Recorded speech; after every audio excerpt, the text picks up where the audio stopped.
Buddhism has a record of a very, their philosophy is based on doing service to others. So when you are organizing such an event, so how far his philosophy of working for the people, we are, as a Hindu, we preach for liberation of soul. But in Buddhism philosophy, we are talking of, service to mankind. So that is the center point of Buddhism. So I would like to ask you, what is your thematic for this entire structure? Is it close to that, or you are giving a vivid view of Buddhism? Thank you. Many of the things we don't know. We know there is a problem.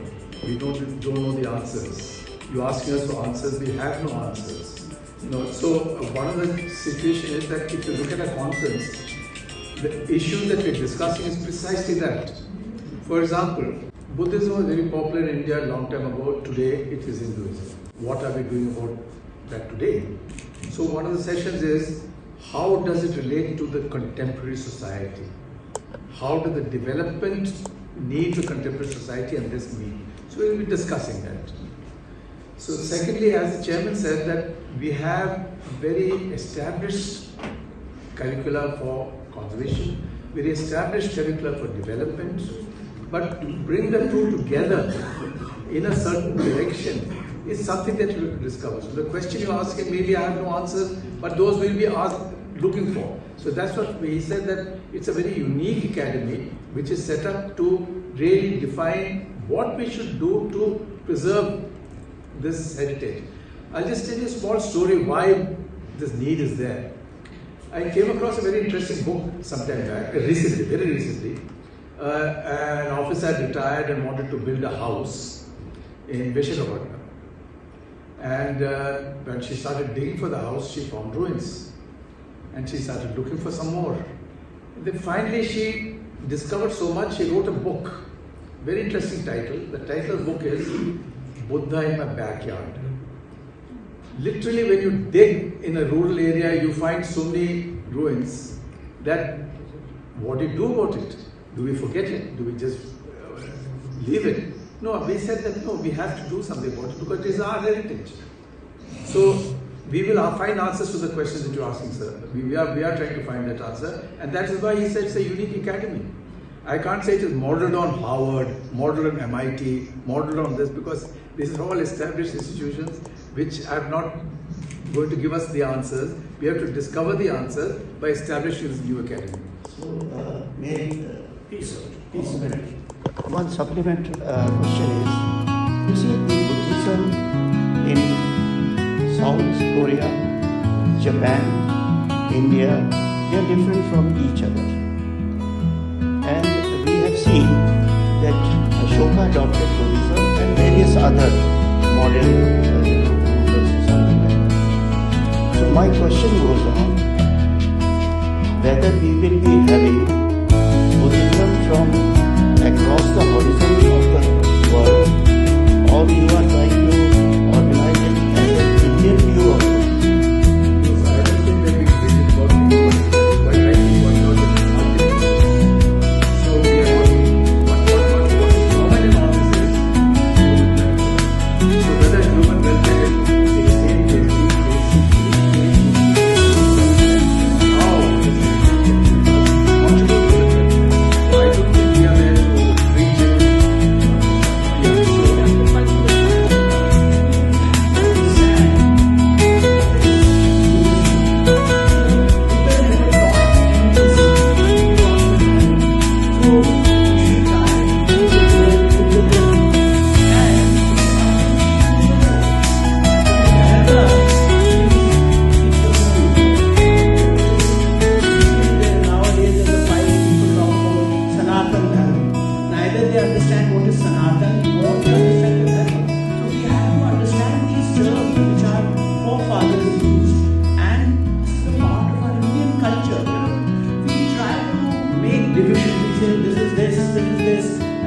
Buddhism, we say this is Therva, this is Maya. But we have to see, if we really want to understand the Dharma, then we have to go back to the basics.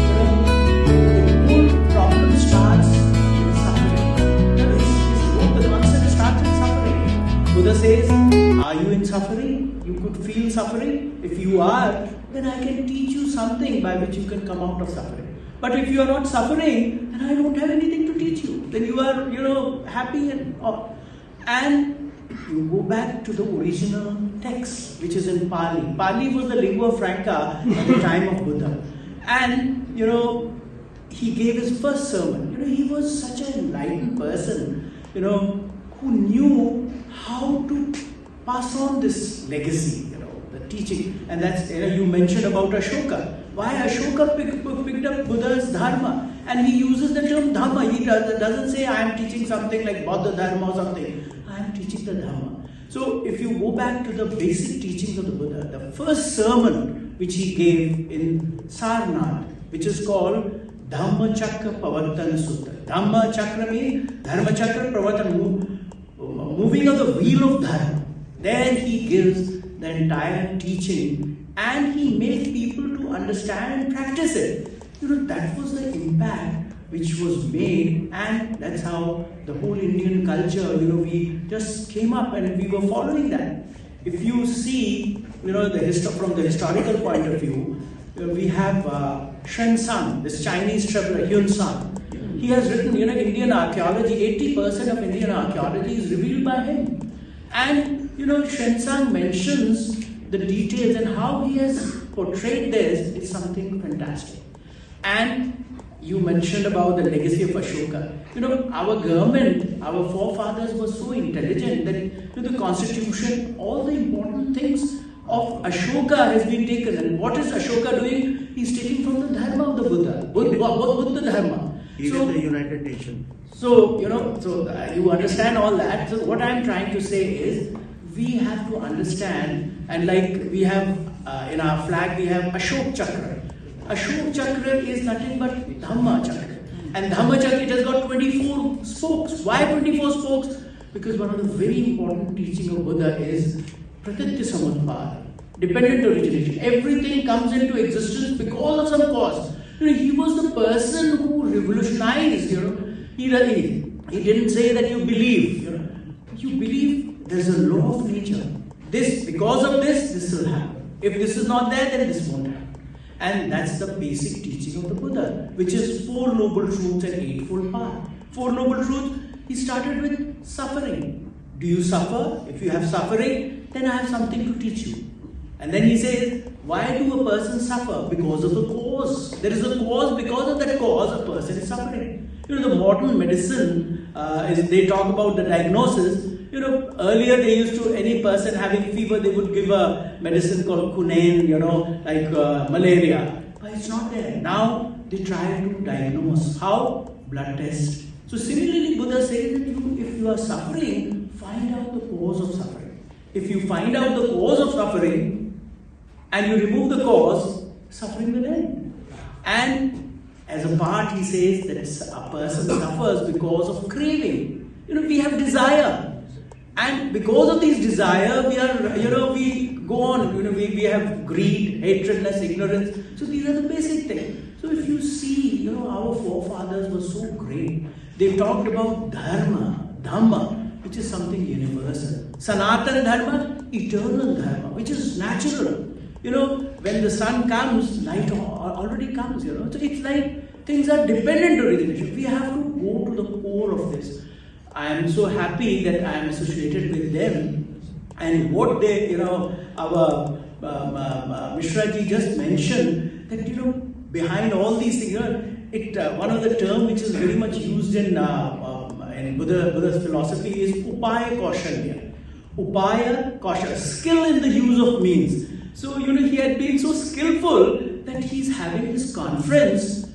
What is the ulterior motive? You have to come up with academy. Rural setup here. And Buddha is like, we say rural Buddhist academy, but Buddha doesn't mean Gautam the Buddha or any particular sect. It is universal. Any person who becomes enlightened will teach you this. So, he, in a very skillful manner, is having this conference, but ulterior motive is, we have to come up with an academy to protect this legacy, which Buddha, not only Buddha, it's like Sanatana Dharma. And for our people, the young generation. It is mainly for them. We have to teach them. Otherwise, they'll say, hey, you talk about culture, Indian culture, but what is this? Here is the thing which is coming.